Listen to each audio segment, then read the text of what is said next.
Hello guys, this is your daily dose in internet. Just kidding, sorry na. So yeah, let's watch Geekcook. Ay, wait, sandali na. Wait lang sandali na, kailangan ko dapat i-off yung music ko.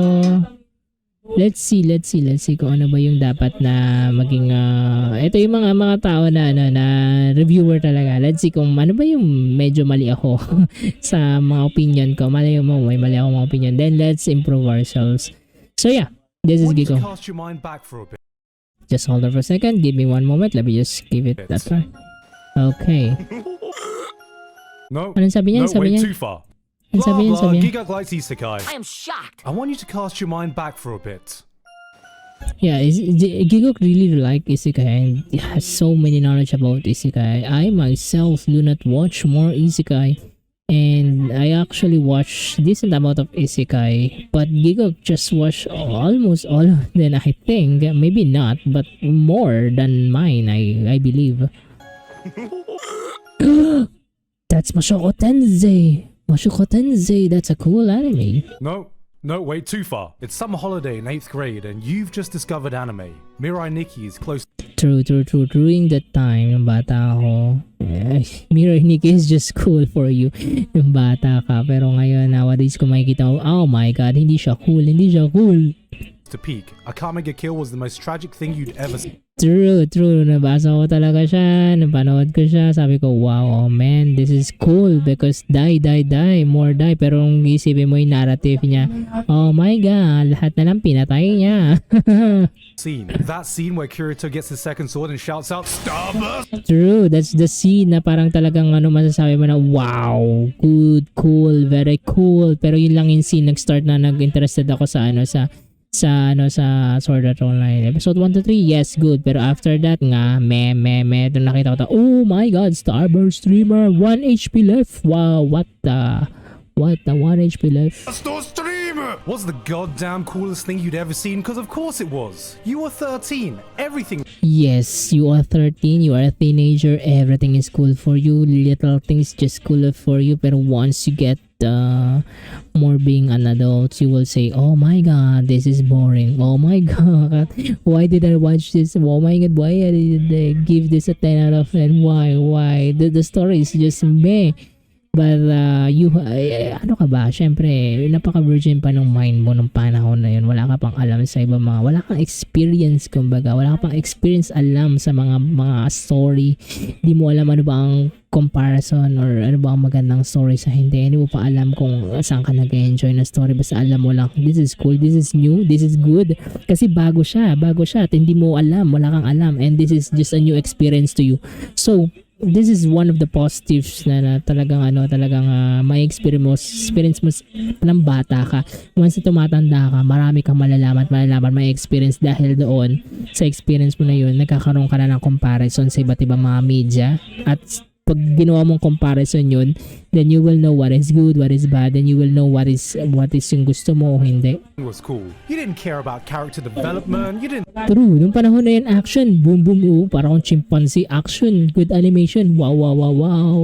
Parang gugugaga, ganun tayo, no? Think about story structure. You heard a quote. True, story structure is a meh. Hindi ko nga maintindihan Evangelion ng bata ako na hindi ko alam na ganun pala ibigin sabihin Basta cool, fighting, gaga lang tayo. Like, I'm a gamer. Not because I don't have a life, but because...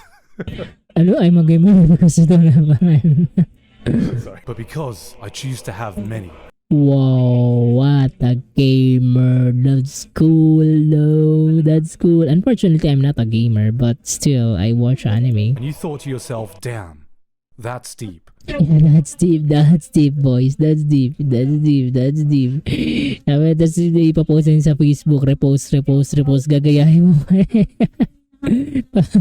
I'm a gamer. Were you I'm a gamer. cringe? Hell yeah you were, but you know... Yes, nung matanda ka na, malalaman mo, pinost ko ba to? Ako ba to? Hindi ako to. Ba't ko to pinost? Anong nakita ko sa sarili ko? Ba't ko pinost to? Langya, lintik ka. What? You enjoyed yourself, and that's what's important. True, that is the most important. It is the journey itself, not the destination.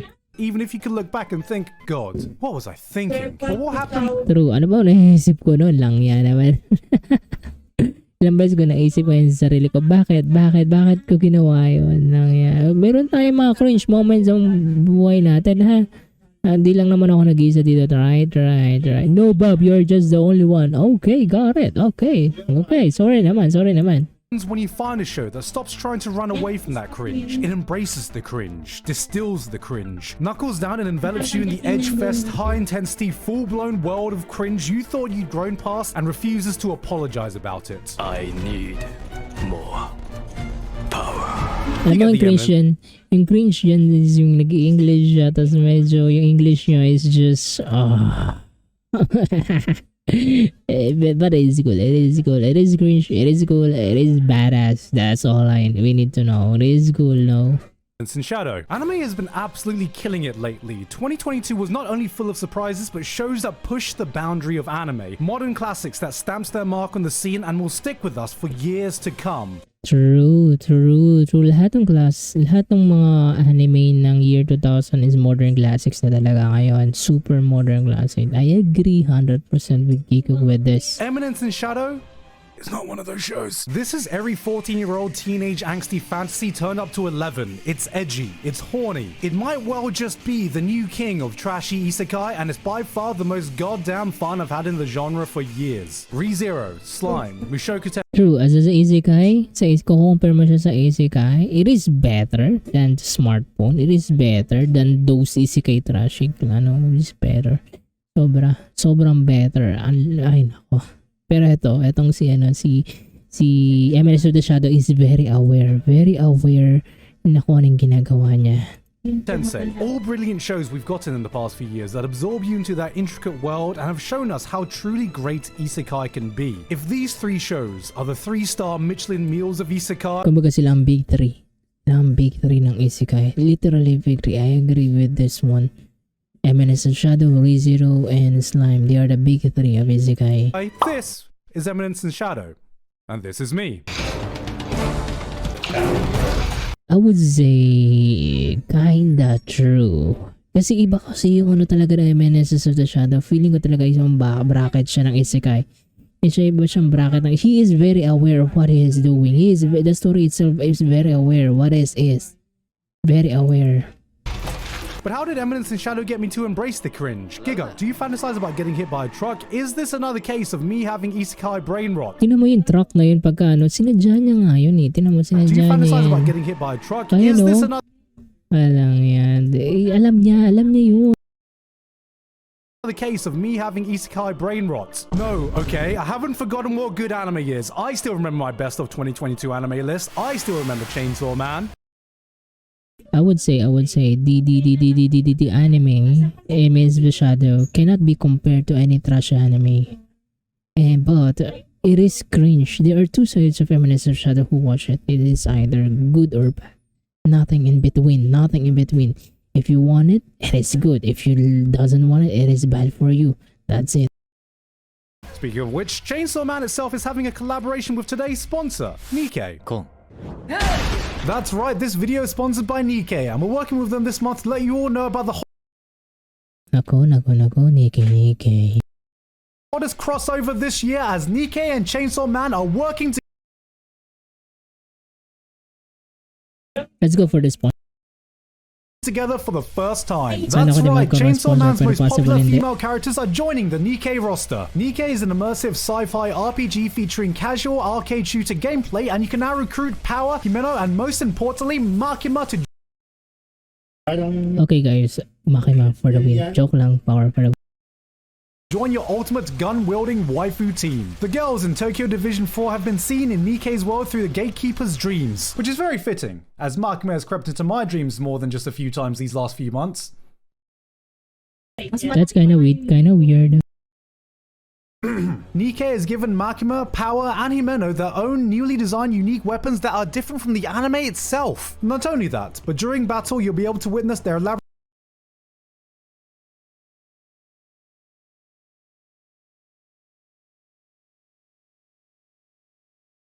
Alam ko, 'di ba, yung parang si Makima ata yun, parang inedit yung niya, yung character niya kasi natakpan daw yung bot niya. Tama ba yun? Please let me know in the comments below. elaborate skill cuts closely duplicated from Chainsaw Man to a level never before seen in the game prior to this collaboration. That's not all though, as Nikkei itself now has a PC version available so you can play on a larger screen for more immersive gameplay, as Larger screen using your one hand, my man. well as new adapted controls for a more traditional mouse and keyboard shooting experience. Of course, there's cross-platform support between PC and mobile for access to convenient idle gameplay, freeing up your phone to scroll through pictures of Makima while you play Nikkei. So, what are you waiting for? Head to the link in the description to download the game today to experience the Nikkei and Chainsaw Man collaboration in all its glory. Thank you to Nikkei for sponsoring me today, and back to the video. I know what you're thinking, but look, it's been 1 whole year since my last Isekai video on this channel, and the tax has to be paid. White girls have true crime, Gigak has bullshit Isekai, but contrary to popular belief, I don't just blindly recommend every trashy Isekai that airs every season. And before you go, yo, that's cap, this is my face when I'm saying it. Look at this serious face. Do you see Yeah, you're serious. I agree. 100%. Wag ka mag-alala. how deathly serious I am taking this? I would never mislead you on something like this. So many cup. Literally cup.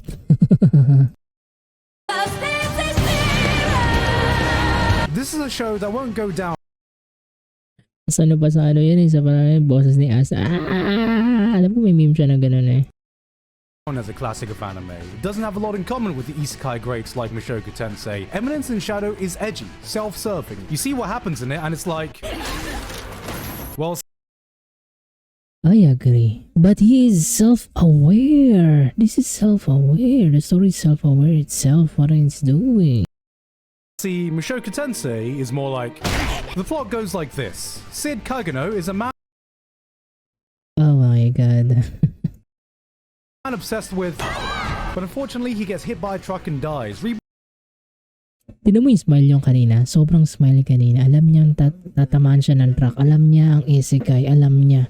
And he knows it. He believe it. And it does. It happens. Ano yung nabilive niya, yun yung mangyayari. Unlike sa ibang mga events na nag-confess siya pero na-accept siya. Anyhow, maliban doon.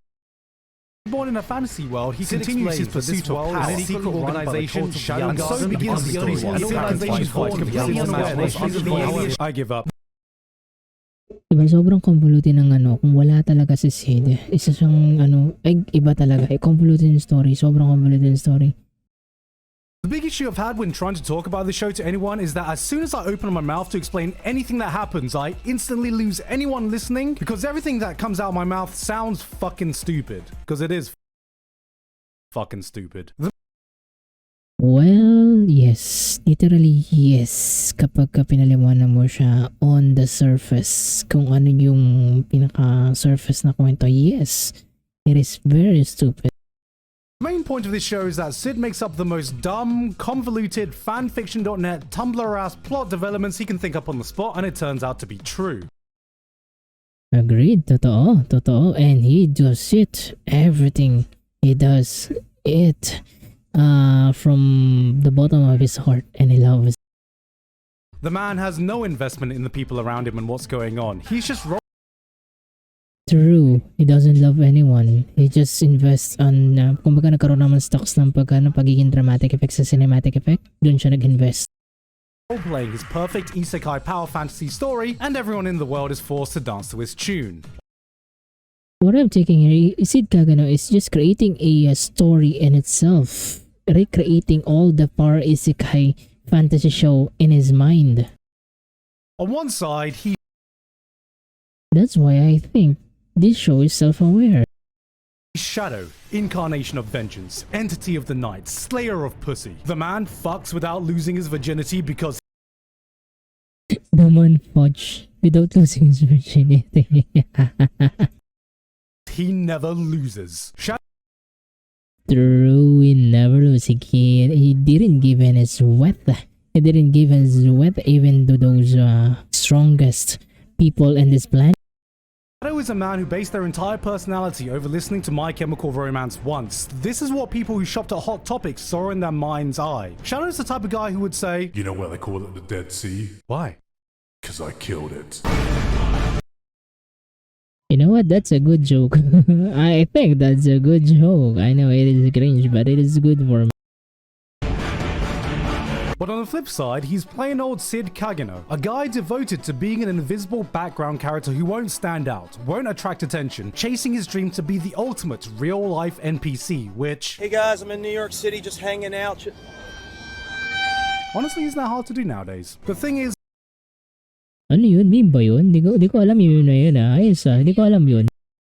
he will refuse to break character no matter what, and I really mean no matter what. His sister gets kidnapped and tortured, his school is the target of a terrorist attack, there are classmates getting murdered around him left and right, and the first thing that goes through his mind is, Gugu gaga. Oo lang ako. Gugu gaga. Cinematic, dramatic. Kailangan ko gumawa ng scene na parang katulad dun sa mga light novel, anime, or videos, or movie na yan. Gugu gaga. Para siyang chimpanzee na nagano more terrifying at horrific na nangyari. Mas gusto niya para mas makaka-create siya ng dramatic effect. alright boys, it's NPC time. How can I give myself the most pathetic death possible? True. Agree, di ba? Yun yung gusto niya gawin. How can I give myself the most pathetic way possible? Kasi NPC ako. Background character ako. And then magka-transfer siya as Sid Kagano na parang super badass edgelord. As Shadow, he will literally commit to robbing a grand piano only to transport it to an underground cave so he can ominously play it with the lights beaming down for the ultimate edgelord look.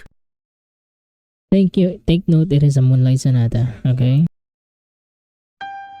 The man is more Alam mo, akala ko nga yung parang Chemical Romance yung papatugtog nila danan yung parang sa Death Parade. Ten, ten, ten. dedicated to his role than Jake Paul is to playing an asshole. He could give Wow. Kinda true. Agreed. 100% agree. Daniel Day-Lewis a run for his money in his commitment to method acting. Oh, okay, so this is like a parody of Isekai? Kinda. Comedy?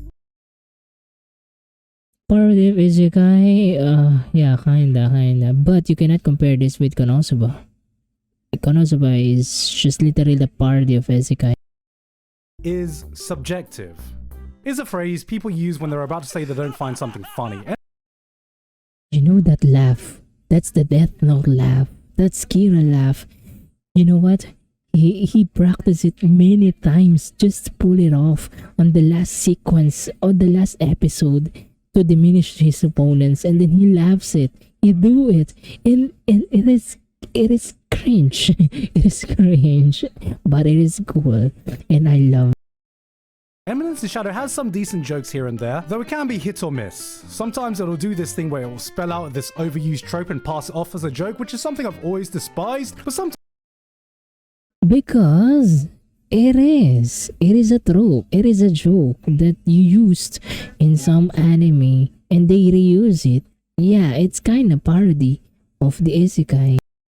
it can play around with our expectations in amusing ways. We've all watched that scene with Literally lahat ng babae dito sa sa Eminence of the Shadow, they are all the main protagonists of its own. Kita mo yung boobies na nalaglag na parang slime doon. Ay, yeah, mama, he is strong. The accuracy of his power is strong. Not to mention Sid.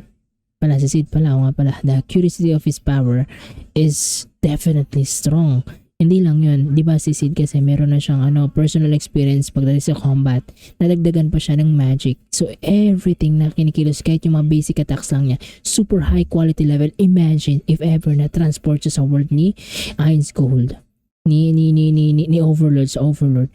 He will be more powerful than Overlord. He will be more powerful than Ice Gold, 100%, because he has experience in martial arts. He has experience on every combat skill. In his una pa lang, malaki na yung edge niya compare sa iba mga Isekai protagonists. Kung siya mag-transport siya sa world ni Slime, ni Ricardo sa Slime, siya naging si Rimuru, mas malakas po siya kay Rimuru 100%. where the main character accidentally goes in the hot spring, sees the girl, she goes, hentai! Gets angry, blah blah blah. Alright, here's what happens with Sid. Barges into hot spring. It's the girl's hot spring. Doesn't acknowledge the girl. Flexes his pee-pee. Refuses to elaborate further. Leaves. What a giga dyan. Those muscles, did you know that's 8 packs ab? Sheesh!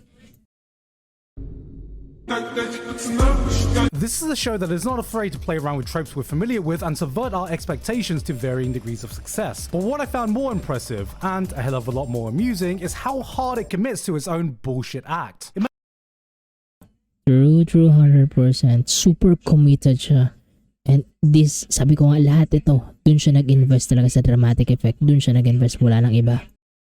Makes fun of itself while doubling down, tripling down, quadrupling the fuck down on all the cheesy, cringe-ass moments we roll our eyes at in your typical trashy power fantasy isekai. Agreed, and he doesn't care. And that's why I like it. He doesn't care. Beyond being a straight-up parody, it's just entirely self-aware. You find yourself not taking the show too That's what I'm talking about. This show is self-aware. seriously, then end up being completely invested in all the dumb shit that ends up happening. They say that love and hate are two halves of the same coin, but Eminence in Shadow proves that the exact same thing is true with cringe and cool. Because what happens when you take all those cringe scenes that would only appeal to an edgy 13-year-old, distill it, rev up the stupidity to 100, does it somehow become cool again? Whoa, I didn't think about that actually. I didn't think about that. And that makes sense. It makes sense. There's just a little boundary of cringe and being cool. And if you take out that, oh my god, that's reasonable. This is what Eminence in Shadow asks, and I think there's one scene that encapsulates everything this show's about. So if you don't want to be spoiled for episode 5, just skip ahead. Sid has You know it. The ASM or atomic. always been obsessed with becoming powerful. In his past life, he was already pretty OP. The man dedicated himself to being Batman without all the fancy gadgets. He had trained enough to take down any thug he encountered. That's what I'm talking about earlier. He already mastered every martial arts, everything. So if ever, for example, he transported any world of Isekai, he will be more than powerful than the original main character of each Isekai, 100%. But so what? No matter how much a mortal can train, there are still limits to what you can achieve. What if he went up against a firing squad? What if someone dropped a nuclear bomb on you? No matter how much you develop your muscles, hone your mind, perfected your skills, if someone comes along with a nuclear bomb, you'd be instantly vaporized. And that makes sense. That's true, 100%. That's why he became the Atomic.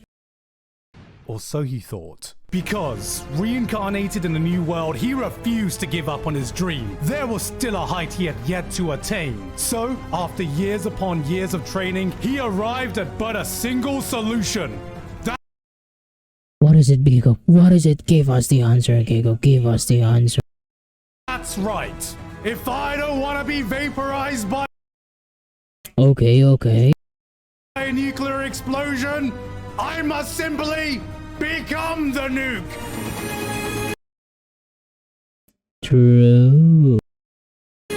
I am atomic. Atomic.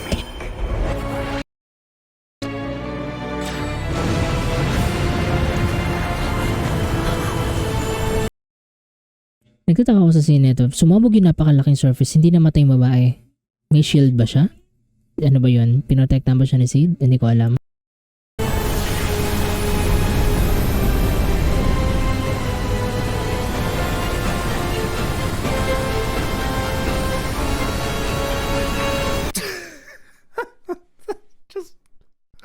What the fuck did I just watch?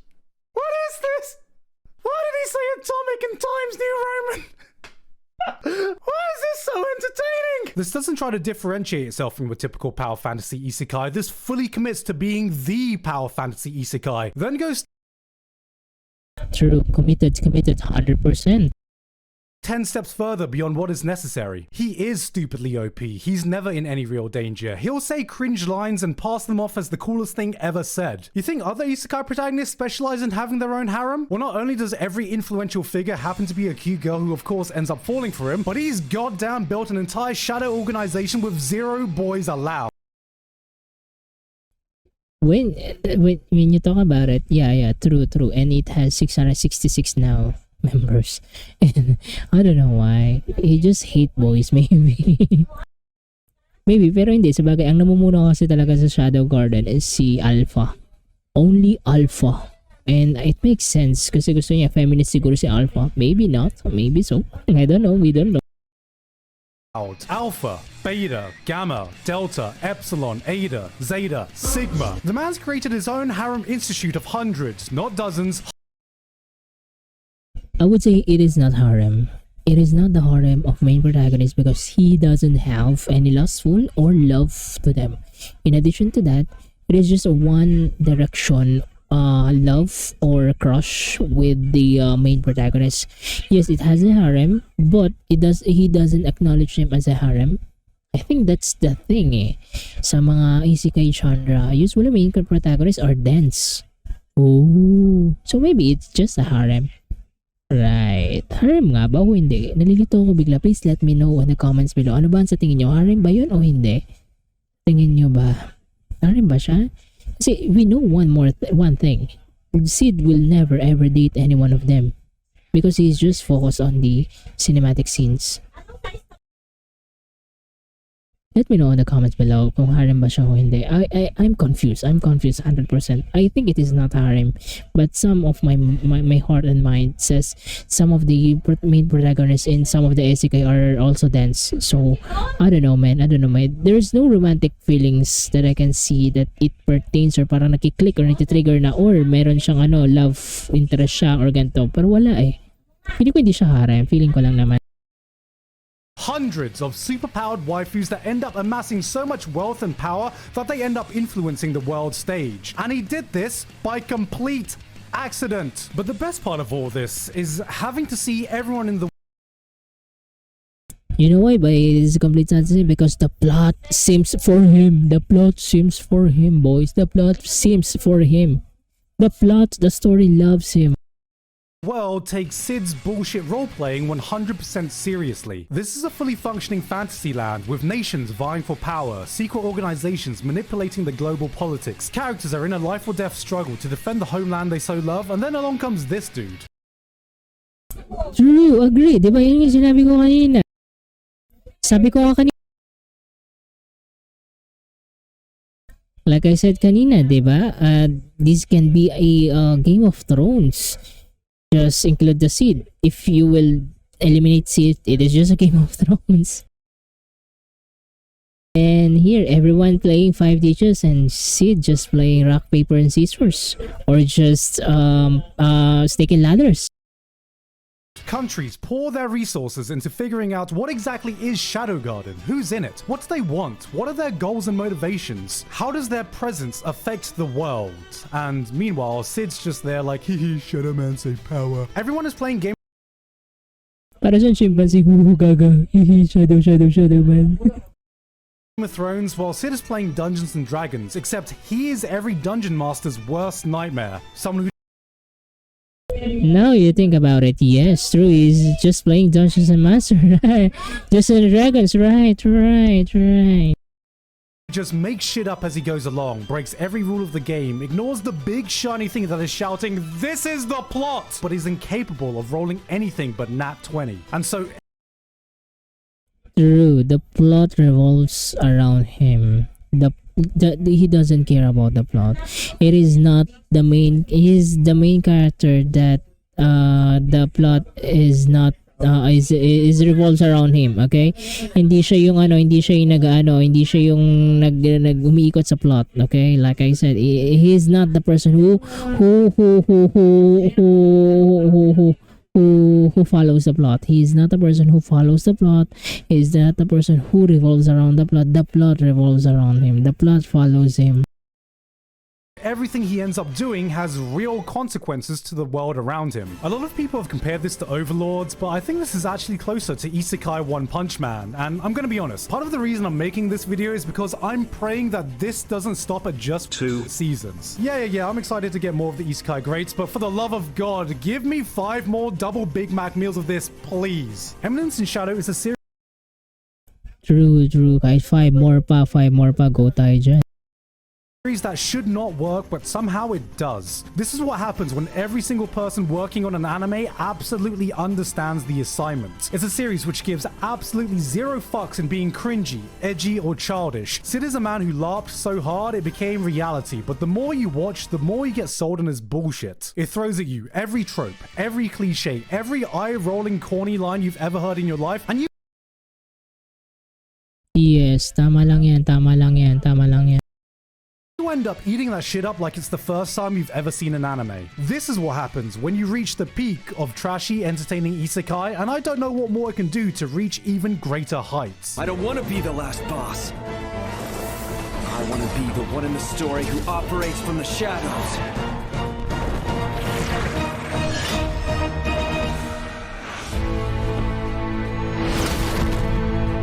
The Eminence in Shadow. Okay, now it's perfect. That's cool, that's perfect. Hey guys. What the fuck was that? Hey guys, hope you enjoyed that video. Thank you very much this month to Alpha Sigma, Author Curtis Eckstein, Basil, Dysfunctional Degenerate, Flabberwocky, IV, Again, dysfunctional degenerate. Again. Lavados, Mikasa12315, Payne Patchett, Pony Stark, Waltergeist VT, and everyone else on my Patreon for helping to support me for this month and making this video possible. Yes guys, it had to happen, okay? You knew I needed to pay the yearly Isekai tax. And you know what more perfect season to catch up with all the Isekai than this winter season? Which, I gotta be honest, is a little bit slower than fall, but hey, I'm not complaining. At least I get to catch up with all the anime that I wanted to. If you ask me why I didn't watch Fullmetal Alchemist, I'm banning you from the channel. Anyway though guys, that's it from me today. No further updates. I've been Giguk, and I'll see you all next time. Nice, good video. Nice. Good job. I like it. We have almost some of the things that is the same, and this is good. This is great. Let's go for the next video, guys. Next video. Just hold on.